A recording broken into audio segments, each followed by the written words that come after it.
Welcome back to another episode of Meredyth with a Y. I am your host, Meredyth Willits. And on today's episode, I'm thrilled to welcome Dr. Angela Jackson, a powerhouse in the world of innovation and education, a lecturer at the Harvard Graduate School of Education. She's shaping the next generation of leaders in the education marketplace. Dr. Jackson was also the visionary behind the Future of Work Grand Challenge, a bold initiative to reskill 25,000 displaced workers into living wage careers in just 2 years.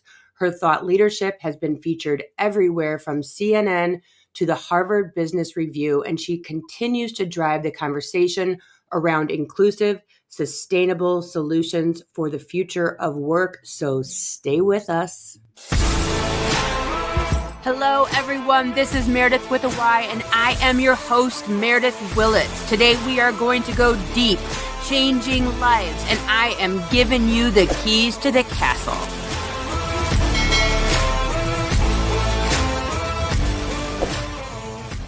Hello.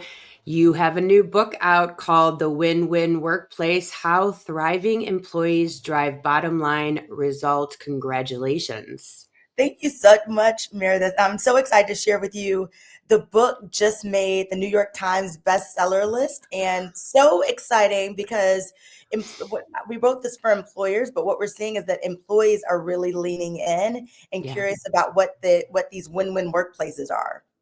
Yeah, and we're seeing such a shift in employees these days. I'm sure that all of the boomers, all of the Gen X do not know what to do with these kids who are not as inspired by the dollar as they are time off and all of these other things, and that they have opinions and that they want to be included. What are you seeing that inspired you to write this book, and where can we go from here? Absolutely. I can actually just tell you a story. In the book, I feature a case study from a CEO. His name is Joe Nolan, CEO of Eversource. And he said to me, when he's talking to his fellow CEOs, they start complaining about Gen Z and millennials. He goes, Angela, I just stop them because I know that these millennials and Gen Zs are going to be the majority of my workforce. So although I can't claim to understand everything they're doing, I know for me to be an effective leader, I need to really make sure that I'm listening to them. And that's why I wrote this book, because we're seeing CEOs who are in this win-win workplace. They're approaching this new workplace culture, demands for employees with curiosity versus saying what I write in the book is a zero-sum workplace. Well, you should do it the way I do it because this is the way that it's been done. So all CEOs who are winning right now are approaching this with curiosity and saying, okay, how can we reimagine this workplace for this particular moment in time? Yeah, and what I hear right there is people that really historically have not been vulnerable or put their ego to the side are having to do that now. That's absolutely it. And if you think about what's happened in the workplace with generative AI, all of us are at the same starting point, really, in deciding in this moment, how's that going to impact jobs? How is that going to impact business? And so everyone's in a learning mode. There's one Fortune 500 company that I anonymize in the book, but what they've done around generative AI is in each business unit, they have someone who's dedicated to creating new case studies and use cases for generative AI because they don't really know what it's going to mean for their business. And they're depending on their rank and file employees to actually show them how they're thinking about and using generative AI. That takes a humility and curiosity that we haven't seen before in the workplace. And so that opens up this opportunity. And it's really why I wrote this book and saying we've got some CEOs who are leaning into this with curiosity. We have others who are just doing it the old way. And the ones that are leaning in are being better positioned. They're keeping their A talent. They are best places to work. And that's what's going to be the differentiator when we think about the move forward in workplaces. Yeah, and I think with the shift of culture just in life, right, is before it was because I said so, right? It's because I said so, because I'm the boss, that kind of energy. And these kids today, and I say kids could be anywhere up in the 30s and 40s right now, right? They don't really tolerate that thumb over them kind of energy. It's seen as sexist. It seemed as misogynist. It seemed as a what's the word, not violent workplace, but the workplace that's not comfortable to live inside of. They're like, hey, I don't need to be bullied in my job, and they go to HR because I said so really doesn't work anymore. And what are you seeing, or what are your thoughts if there's a CEO or a manager? I'm probably going to have a lot of managers out there listening to the show right now. Although I have a lot of friends that are CEOs that I have to send this to. What are the managers to do when they kind of aren't being taught this? Right, they're top down, are not teaching. Hey, lean in, listen to your employees, whatever. And so you've got this middle management that isn't being taught this way of win-win. And now they're working with employees and they're trying to figure out, like, hey, I'm not a CEO. I don't hold the power, but I want to implement this kind of strategy that Dr. Jackson is talking about today. What do you recommend for middle management to do with their in a day to day? We're in a board meeting, we're in an office, we're in that. How do you tell them to work through this? Meredith, this is such an important question. And I actually wrote a chapter on this in the book, and it's called Moving Frontline Managers to Frontline Leaders. And it acknowledges exactly what you said. Most of us were promoted into management because we were great individual contributors, and we were never taught to manage.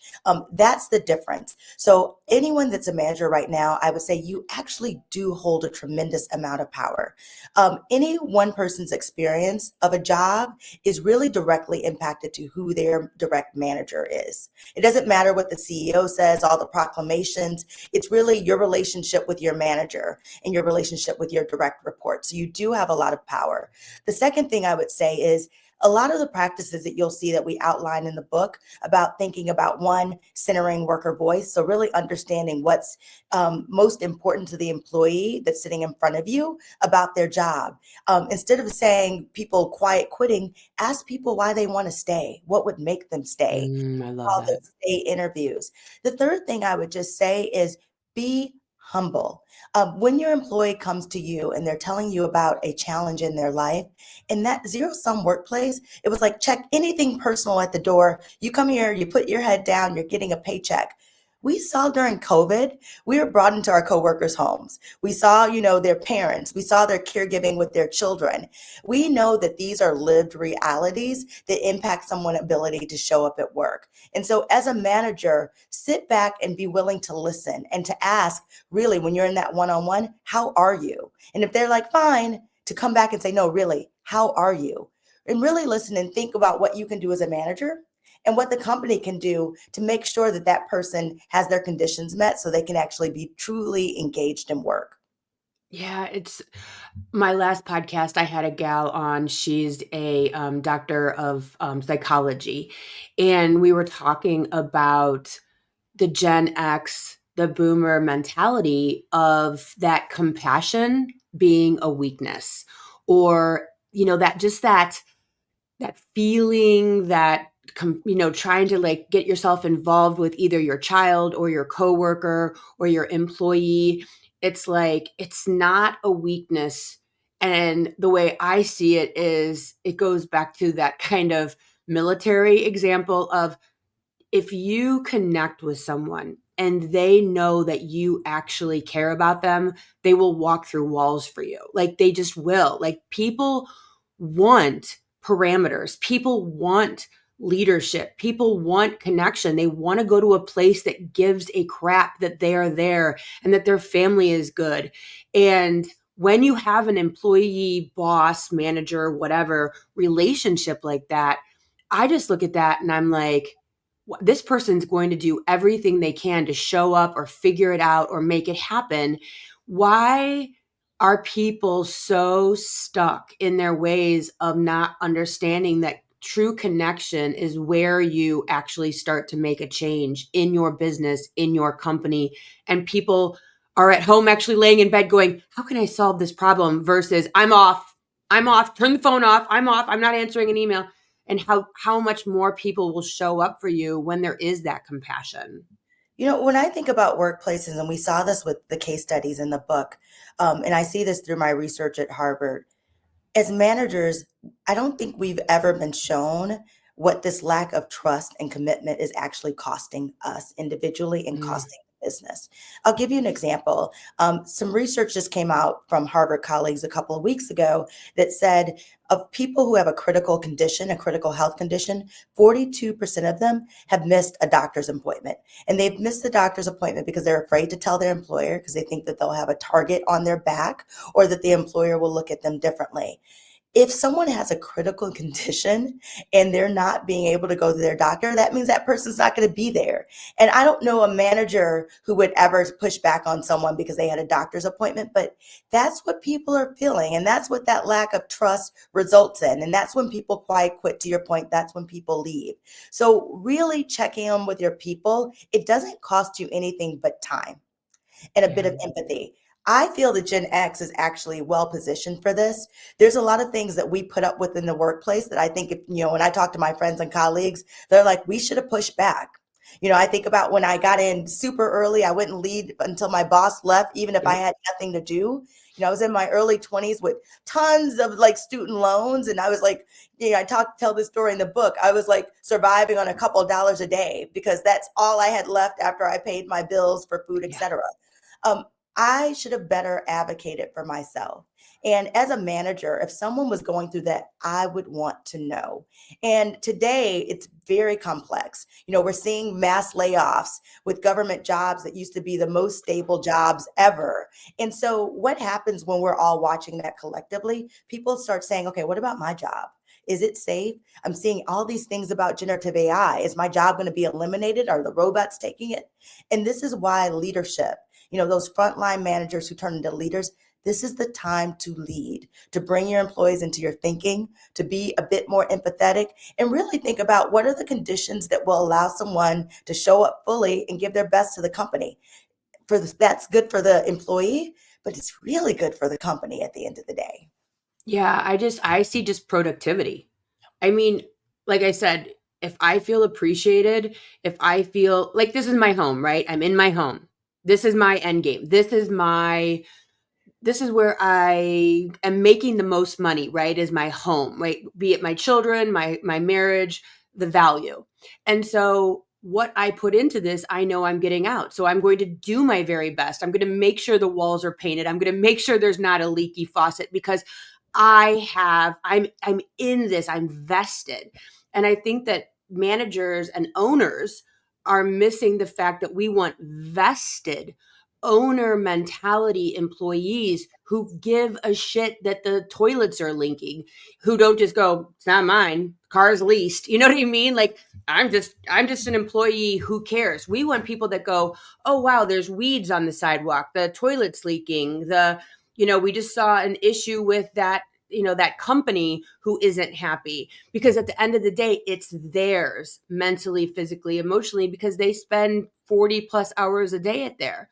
And so, what would you say to a manager or a business owner if they're listening right now? How can we get them to understand that a vested employee is an employee who's going to work 10 times harder than someone who is not cared about? Absolutely. And in the book, we share this data that I led at Harvard is that when you have employees that have this, what we call also an ownership mindset, and that could be anything from they actually own a percentage of the company or that they feel so brought into the thinking and the strategy that they feel really invested in terms of their time. The companies that are doing this and have created this ownership culture, they have a higher share price. They have higher sales and they're more highly regarded in terms of their community and pillars. So that means that you're going to have more customers who are coming. So this really is a bottom line issue. So one, think of it as such and treat it as such. A lot of times when we're investing and thinking about our employees, we say they're the most valuable resource. But when we talk about what we measure every day, we're like, did the share price go up or down? We say, what's the sales of this product and service? Have they gone up and down? We haven't really measured on a regular basis, right? What is the health of our actual people? And so for any leader in this moment that doesn't have their finger on the pulse of the health of their workforce, that is a challenge. And the only way you can get that is by asking not once a year with those overviews. That's like the zero sum workplace. We'll ask you the things that matter to us once a year and then we'll get back to you maybe. What we're seeing these employers do in the win-win workplace, they're checking in with their employees on a monthly basis, on a quarterly basis, some of them more. They're analyzing what they find and they're using it to develop their talent strategy. And then they're going back, they're closing the loop with their employees and they're saying, this is what we heard and this is what we're doing. This is what we can't do and this is what we can't do right now. Yeah. When that happened, we went in and interviewed employees and they're like, okay, so I don't like every decision, but like I respect that they actually came back and told me what they were going to do. Wow. And Yeah. at the end of the day, that's all we all want. We want an audience and we want mutual respect. And these are Wow. just back to basics. That doesn't cost anything but time and attention. That is huge. That's so true. Like people just want to be acknowledged and listened to, and then feedback of going, okay, this is where we're at. This is what we can do.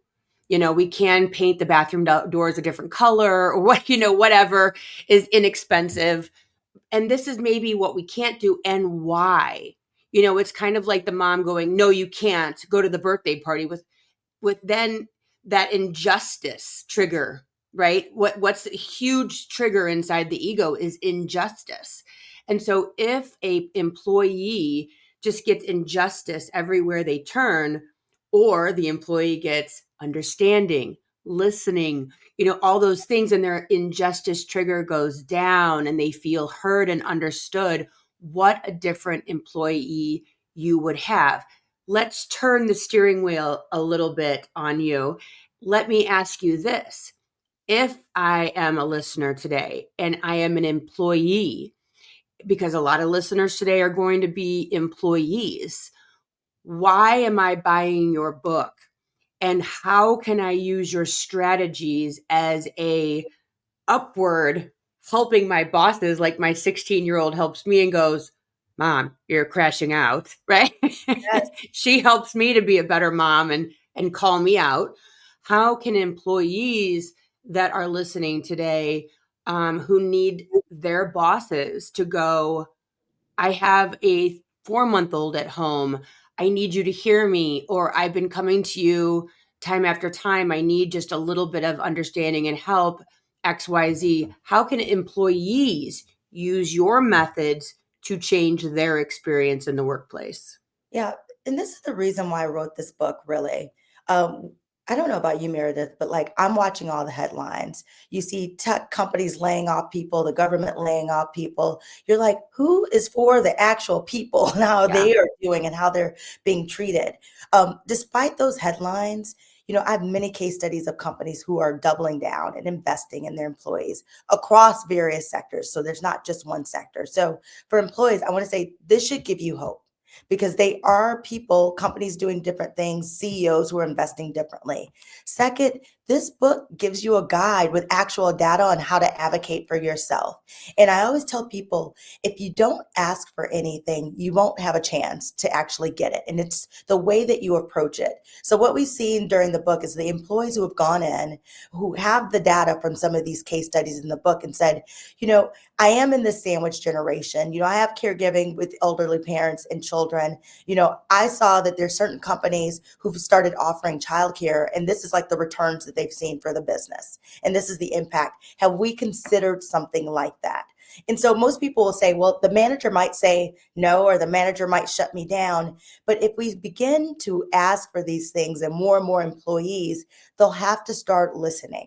When you get a survey, when you're asked what could be helpful, offer that idea. When you're in your one-to-one manager, don't resort to our zero-sum workplace and thinking, gosh, what's personal is just on me. We've got to bring our managers into our thinking. They don't know. They're not mind readers. And so unless we share that with them and actually give them a chance to respond, we don't know what it is. And I think a lot of us have grown up in that zero sum. So we don't ask. I remember even myself, like I never told anyone that, student loan payments were taking up 95% of my paycheck. Yeah.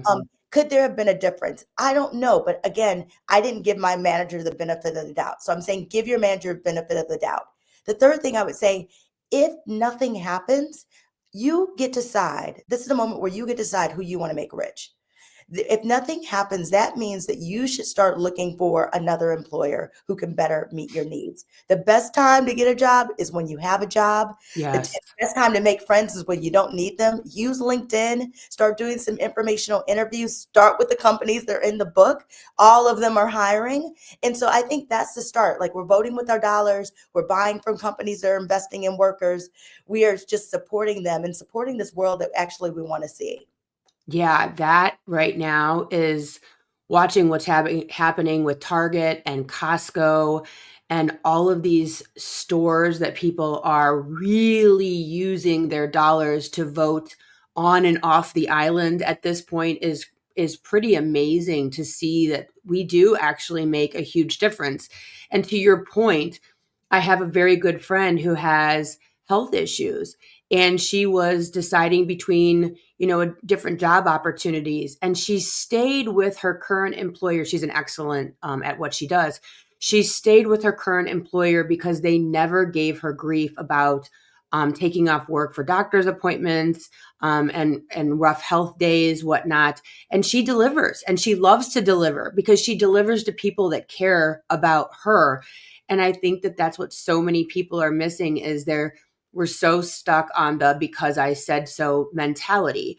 Um, when when I'm asking and looking at your 25,000 people that you got jobs in such a short period of time, what inspired you to do that? What in your background said, hey, this whole everything, the book, the career path, the 25,000 employees in 2 years, what brought you to where you wanted to have this as part of your journey? Yeah, I had a pivotal experience growing up. I was raised by my grandparents. My grandfather worked at American Motors, which was then bought by Chrysler, and my grandmother was a nurse's aide. And I remember when my grandfather came home, me and my grandmother were sitting at the table, and he was so excited because Chrysler had bought their factory. And Chrysler at the time had the famed CEO, Lee Iacocca, and he was Mhm. known to turn around. And so the community had been afraid that this plant was going to close down. And I remember he came home that day. He called my grandmother Ma, and he calls me Angie. He goes, Lee Iacocca bought our company. He's going to invest in people. He's going to turn this around. He was so excited. And I remember the hope in his eyes. They became a pillar of the community until they weren't. I remember a couple years later when he also came home and that factory closed down. I knew what it meant for our family, my grandfather to take early retirement. Some people were just laid off.